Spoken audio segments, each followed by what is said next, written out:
How to use stubbing for unit tests. Imagine trying to test a piece of software that depends on a weather service.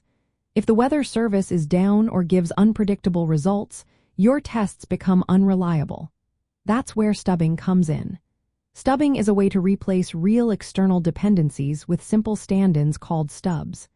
These stubs give fixed responses, so your tests stay consistent and focused. To start using stubbing, first identify which parts of your code depend on external systems. Maybe it's a database, a web API, or a file system. These are the dependencies you want to stub out. Next, create stub functions or objects that mimic these dependencies. For example, if your code calls a weather API, your stub might always return a sunny day or a storm, depending on what you want to test. Once you have your stubs ready, inject them into your code during testing. This might mean passing the stub as a parameter or replacing the real dependency with the stub in your test setup. The goal is to isolate the unit you are testing from external influences. Now, you can configure your stubs to respond differently based on the test case. For example, you can make the stub return an error to see how your code handles failures, or simulate a slow response to test timeouts. When writing your tests, focus on the logic inside the unit.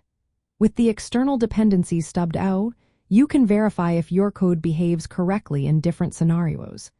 This makes bugs easier to find because you eliminate external noise. Remember to keep your stubs consistent across tests. If a stub unexpectedly changes behavior, it can cause flaky tests that give false results.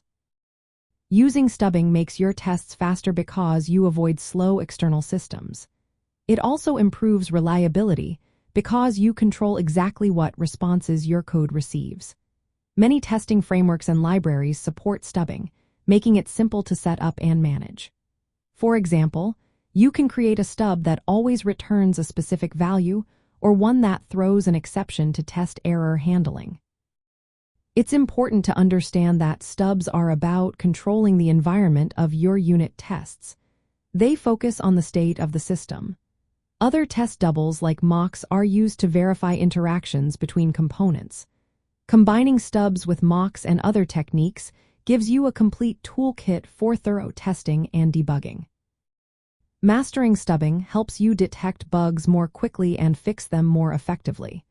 It also helps you maintain high code quality by ensuring your units work correctly in isolation. When you use stubs wisely, you gain precise control over your tests, making debugging and prevention much easier.